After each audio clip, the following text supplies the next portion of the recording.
Russian drones have targeted grain storage facilities in the southern region of Odesa in Ukraine, according to Kyiv authorities. The primary focus of the attack was the grain port of Izmail, which is an inland port situated across the Danube River from NATO member Romania. Around 40,000 tons of grain, intended for destinations including Africa, China, and Israel, were damaged in the drone attack.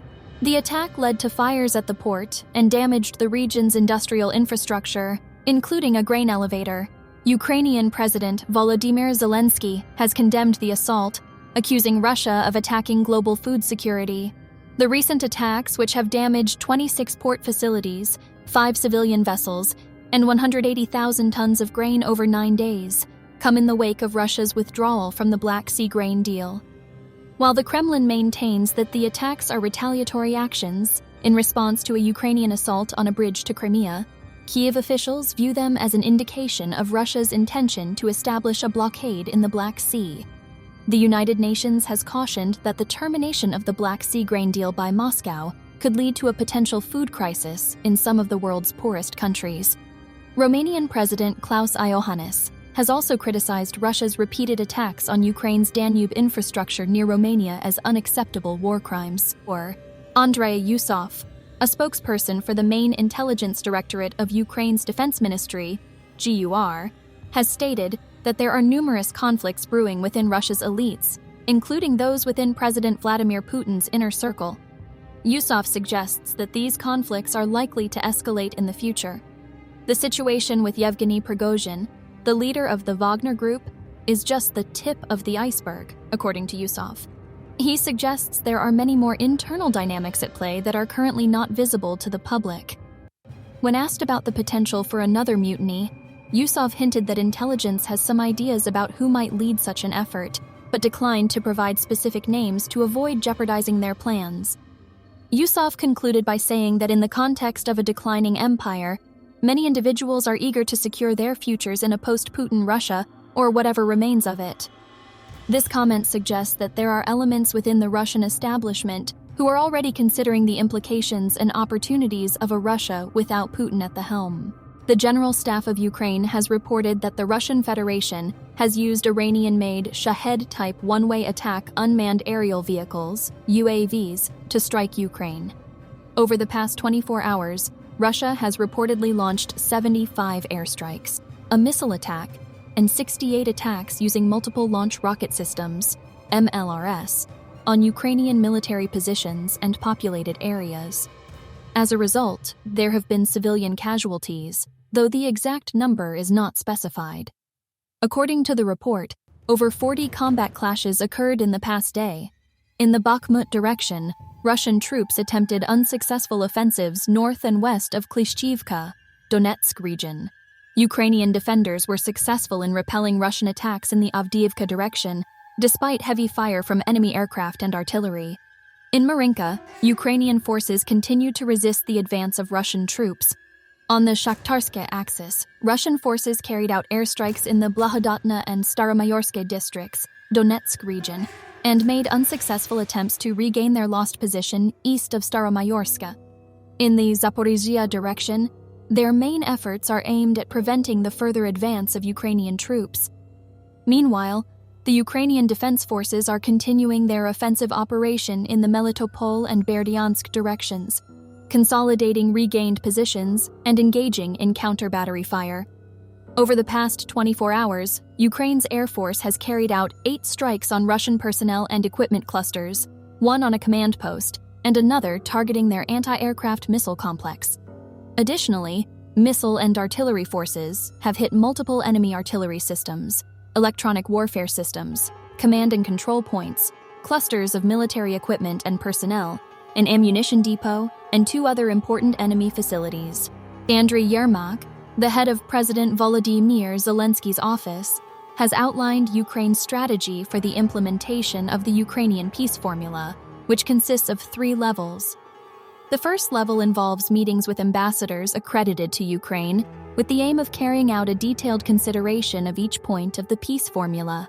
The second level is a Ukrainian initiative that includes meetings of national security advisors and political advisors to find optimal formulations and mechanisms for the implementation of the peace plan. The third and final level is a global peace summit involving the leaders of various states, during which the peace formula will be implemented. Yermak reminded that Zelensky's peace formula consists of 10 points, each of which is discussed individually and in a group format with partners during these meetings. The goal in Saudi Arabia is to develop a unified vision of the formula and to work out the possibilities of holding a future global peace summit. Ukraine's objective is the restoration of world order, adherence to international law, and the establishment of a just peace based on the United Nations Charter and on Ukraine's terms. The next meeting concerning the key principles of peace based on the Ukrainian peace formula will occur in Jeddah, Saudi Arabia, on August 5th, 6. The Prosecutor General's office in Ukraine has confirmed that 10,749 civilians have been killed and 15,599 injured since the beginning of the full-scale war. Of these figures, 499 were children who were killed, and 1,900 were injured. The head of the Department for Combating Crimes Committed in the Context of Armed Conflict of the Prosecutor General's office, Yuri Byelousov, has warned that these numbers are just the tip of the iceberg. As more territories are deoccupied, these figures are expected to increase, potentially by a factor of 10, with tens of thousands of deaths expected to be uncovered in Mariupol alone. Despite the horrifying situation, Byelousov noted that thanks to Ukraine's international partners, the identification system for casualties has improved significantly. There has been a notable increase in the number of laboratories and the ability to analyze DNA compared to the resources available at the beginning of the conflict. However, he also acknowledged that some casualties may never be found or identified. For instance, there could be individuals who were killed and taken to another country and subsequently buried in Russia or Belarus. The Ukrainian authorities are aware of this challenge and will continue their efforts to search for these missing people. The General Staff of the Armed Forces of Ukraine has reported that Ukrainian forces have successfully dislodged Russian troops from positions south of Andriivka, near Bakhmut. This is part of the ongoing offensive actions conducted by Ukraine's defense forces in the Bakhmut region. During this offensive, Russian forces were compelled to withdraw from their positions, and their attempts to reclaim lost positions to the north and west of Klishchiivka, as well as northwest of Kurdyumivka, were unsuccessful. Despite the heavy fighting continuing in these areas, Ukrainian troops have made significant progress. According to the General Staff, Russian forces have suffered substantial losses in terms of personnel, weaponry, and equipment. Nevertheless, they continue to put up resistance by redeploying their units and troops and deploying reserves. This situation continues to be monitored closely by the Ukrainian military.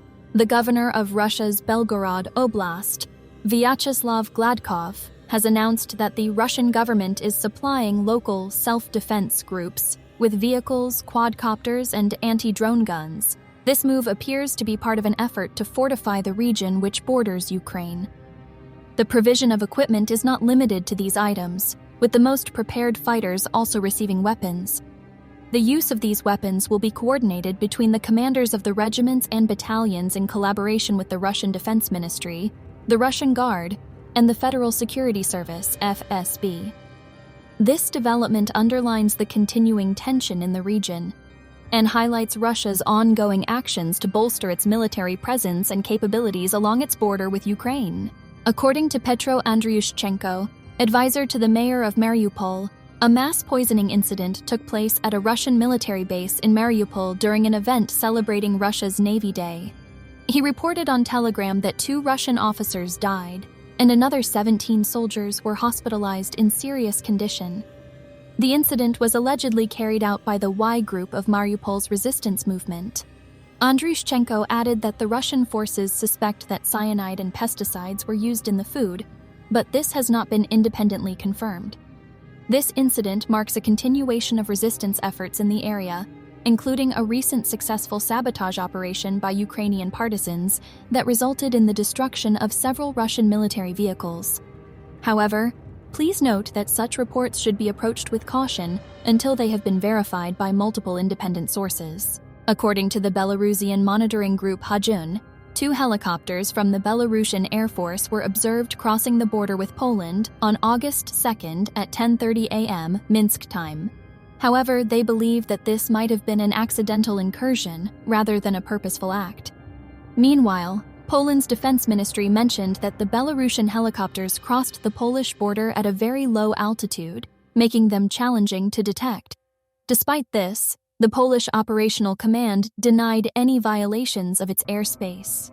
Lieutenant Colonel Jacek Goryszewski informed the Polish publication PAP that Belarus had communicated about the operation of up to 3 helicopters near the border area, clarifying that these were training flights. This situation underscores the tense nature of the relations between Belarus and its neighboring countries. Any perceived border violations can potentially escalate into more serious incidents, highlighting the importance of clear and open communication between neighboring nations. Poland's foreign ministry has reportedly drafted a formal note of protest in response to an alleged violation of its airspace by Belarusian military helicopters.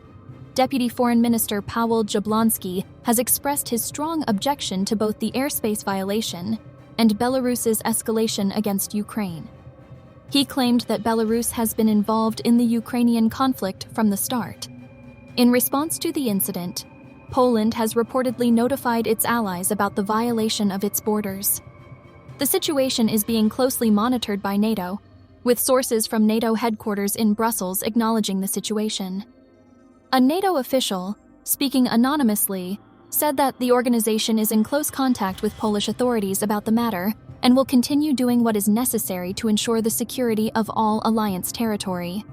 An image of the Belarusian helicopters in Poland was published by Polish volunteer Eliza Kowalczyk. Local OSINT, open-source intelligence analysts, have determined that Mi-8 and Mi-24 helicopters flew over the center of Białowieża, a location in Poland. This incident, if confirmed, could further escalate the already tense situation in Eastern Europe. NATO's involvement underscores the potential for wider geopolitical implications. According to Ukrainian Navy spokesperson Dmytro Pletenchuk, the recent entry of 3 foreign ships into the Izmail port in Odesa Oblast should not be regarded as a breakthrough of the Russian Black Sea blockade. He points out that Russia doesn't have sufficient naval capacity in the Black Sea to effectively maintain a full blockade. To blockade a section of the sea, Pletenchuk notes, a significant fleet is required to physically obstruct passage, a condition which he asserts is not currently in place. He further mentions that Russian warships cannot access an area extending over 100 nautical miles from the coast. Accusing Russia of self-proclaiming as the Black Sea's police force without justification, Pletenchuk emphasizes that the Black Sea is shared waters. 3 cargo ships from Greek, Israeli, and Turkish Georgian companies reached one of the grain terminals in the Danube Delta on July 30th. The vessels are expected to collect grain, return to the Black Sea, and then proceed to foreign ports. This indicates that despite tensions and potential blockades, international trade is still continuing to some degree in this region. Yuri Belousov, the head of the War Crimes Department of Ukraine's Prosecutor General's office, has stated that 98,000 war crimes committed by Russian forces in Ukraine have been recorded. He noted that 99% of these war crimes will be investigated and the culprits punished by Ukrainian authorities. The remaining 1% will be prosecuted by international partners, who play an auxiliary function. Belousov conveyed that at the onset of the war, there were expectations for an external intervention and for all Russian war criminals to be taken to The Hague. However, he acknowledged that the investigative process is lengthy and voluminous, requiring Ukraine to take primary responsibility. He mentioned that there are currently 386 Russians charged with war crimes, with 54 convicted. Most of these are low-ranking soldiers or officers who have been captured as prisoners of war. Serious war criminals are not included in prisoner exchanges with Russia. Belousov is asking for international partners to aid Ukraine by providing best practices and necessary equipment, rather than conducting their own investigations in the country. His plea echoes the proverb, "Teach a man to fish, and you feed him for a lifetime," reflecting his confidence in Ukraine's ability to address these crimes independently with the right tools and knowledge. According to reports by Russian independent media outlet Meduza, There have been at least 28 attempts to set fire to military enlistment offices and defense ministry buildings in Russia and Russian-occupied Crimea over the past 5 days. This represents the largest wave of attacks on military enlistment offices since mobilization was announced in Russia in September 2022. Most arson incidents reportedly took place in Moscow, St. Petersburg, and Kazan. Interestingly, the same military enlistment office in Podolsk, in the Moscow Oblast, was targeted twice, first on July 31st and then again on August 2nd. Radio Svoboda has reported that 12 arson attempts occurred on July 31st alone, with most of these acts purportedly carried out by women. These arsonists have claimed that they were motivated by deceptive phone calls, often from individuals impersonating Russian intelligence agents. Attempting to set fire to an enlistment office is now classified as a terrorist act in Russia, which carries a potential life sentence.